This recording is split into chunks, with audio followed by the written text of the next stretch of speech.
Anatomy of a live TV ambush, the most brazen manipulation in broadcasting, and how it was countered. Introduction: Why live television is the manipulator's natural habitat. Every environment selects for its predators, and live broadcasting, the debate stage, the panel show, the hostile interview, selects for a very particular one, the real-time manipulator. Consider the conditions. A clock that forbids reflection. An audience that judges in seconds, mostly on vibe rather than substance. Cameras that record your worst half-second forever. No fact-checkers between a claim and 10 million ears. And a format that rewards heat over light so reliably that producers privately pray for a clash. It is, in short, everything the manipulator loves and everything careful thinking hates, which is why the most instructive manipulation performances ever staged have happened under studio lights. What follows is a forensic breakdown of one such performance, a composite reconstructed from the recurring anatomy of dozens of real broadcast ambushes across political debates, panel shows, and hostile interviews over the decades. The players are archetypes, call them the operator, a seasoned media brawler, and the expert, a knowledgeable but television-green guest invited, ostensibly, to discuss a policy report she authored. Names and details are fictional, every technique is not. Each move you are about to watch has been executed, in some form, on real broadcasts more times than can be counted, which is precisely why it deserves a slow-motion replay. We will run the tape twice. First pass, the ambush as it unfolds, move by move, with the machinery labeled. Second pass, the counter, how the same ambush is diffused by someone who knows the anatomy. Because the entire value of studying a manipulation is arriving at the moment it's tried on you already having seen the film.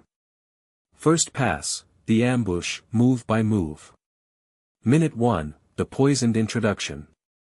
The segment opens and the operator strikes before the topic even arrives, inside the pleasantries, delighted to be here with the expert, though I confess I'm surprised she found time, given everything her institute's been dealing with lately. Nothing stated, everything implied. This is the insinuation opener, and it is pure preloading. The audience now carries an unspecified cloud of scandal into everything the expert says, and she faces the ambusher's first fork. Ignore it, the cloud stands, or address it, the segment is now about the cloud. She hesitates, visibly. The hesitation reads as guilt. 10 seconds in, and she is losing a debate that has not started. Minute 3, the strawman swap. The expert begins summarizing her report, a modest, evidence-hedged proposal. The operator turns to the camera with theatrical disbelief, so what you're telling the people watching is that their concerns simply don't matter. She said nothing of the kind, and that is the point.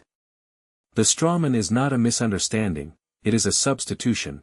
Her actual position, difficult to attack, is quietly swapped for a monstrous one that attacks itself.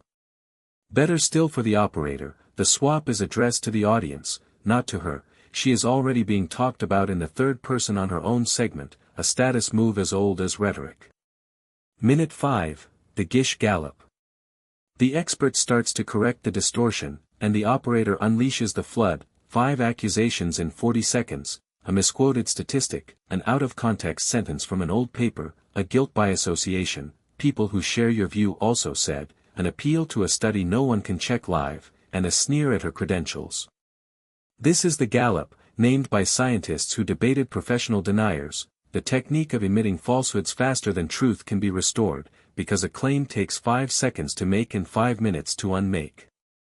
The expert now faces the gallop's cruel arithmetic, chase all 5 and sound frantic while abandoning her own message, or chase none and appear to concede everything. Minute 7, the emotional switch. She chooses to correct the misquoted statistic, carefully, and is getting somewhere, so the operator changes registers entirely. The smirk vanishes, the voice drops into wounded sincerity. You know, this is exactly the condescension ordinary people are tired of. I came here in good faith. This is the register switch plus victim reversal. Unable to win the factual frame, he replaces it with an emotional one where facts don't operate, casting her precision as cruelty and himself as the everyman under attack. The studio audience, which cannot verify statistics but can read tone perfectly, shifts audibly toward him. Minute 9, the impossible question and the clock kill. Sensing the momentum, the operator closes the trap. Just answer yes or no. Do you take responsibility for the consequences of ideas like yours? The complex question, any yes concedes a premise she never accepted, any no sounds evasive, any explanation gets the interruption. It's a simple question. Repeated over her answer, a technique whose whole purpose is to manufacture the visual of a person struggling to answer. And then the oldest ally of the ambusher arrives, the clock. We'll have to leave it there, says the host, over her half-finished sentence. The operator got the last complete thought. The clip that circulates that evening is 40 seconds long, his wounded sincerity, her interrupted stammer. On substance she was never once wrong. On television she never once existed. Second pass, the same ambush, countered. Now rewind, and give the expert one asset she lacked, the anatomy you just read. Watch how each move dies against someone who has seen the film. Against the poisoned introduction, the cheerful audit. The insinuation lands, and instead of hesitating or defending, she smiles and names the move at the level of technique, not accusation. That's a lovely bit of insinuation to open with. Was there a question inside it, or shall we get to the report? Delivered with genuine lightness, this does three things. It demonstrates she cannot be rattled, it invites the audience to notice the game, audiences love being let in on the trick, and it forks the operator instead, specify the smear, and own it, checkably, or retreat. Ambush openers are written to be implied, never defended. Make them require defense and they evaporate. Against the strawman, the flag and return. When her position is swapped for the monster, she does not argue with the monster, arguing with a strawman animates it. One sentence, addressed warmly to the same audience he hijacked, that's his version, here's mine, in one line, and she restates her actual claim in 12 words she has rehearsed until they are unbreakable. The prepared one-liner is the single highest value asset in hostile broadcasting, a position compressed so tight it cannot be swapped, misquoted, or interrupted, and repeated, identically, pleasantly, as often as needed. Repetition reads as weakness in an essay and as steadiness on air. Against the gallop, refuse the arithmetic. 5 accusations arrive, she chases none of them individually. Instead she names the flood itself. That was 5 claims in 40 seconds, a familiar technique, because correcting them takes longer than making them. I'll take the worst one, and I'll post sources for the rest tonight. Then she demolishes exactly one, the most checkable, completely, and returns to her message. This is the only survivable response to a gallop, meta-commentary plus a single decisive correction. The audience does not need all 5 answered. It needs to see that the flood was a tactic and that when she engages, she wins. One clean kill recolors the other 4. Against the register switch, match the humanity, keep the frame. When the wounded sincerity arrives, the fatal error would be to stay coldly factual against a warm performance, audiences side with warmth. She matches the register without conceding the frame. I completely understand that people are tired and worried, that's exactly who this report is for. Which is why they deserve accurate numbers rather than theater. Empathy first, frame second. The victim reversal needs her to play the villain, she declines the role, visibly caring more about the audience than he does, and his sincerity, being a costume, cannot escalate further without tearing. Against the impossible question and the clock, reject the premise, own the ending. Yes or no? She answers the trap as a trap, calmly. It's a yes or no question the way, have you stopped kicking your dog is, I don't accept the premise, and here's what I actually hold, and delivers the one-liner again. And knowing the clock is the final weapon, she has prepared for it, her closing line was written before she entered the building, compressed to 7 seconds, and she spends the segment's last exchange steering to it rather than to his bait. The evening's circulating clip now contains her sentence, complete, and his interruption, failed. The deeper lesson, the real audience and the real game. Step back from the tape, because the countered version reveals the two strategic truths that decide every broadcast ambush, and every workplace, family, and courtroom version of one.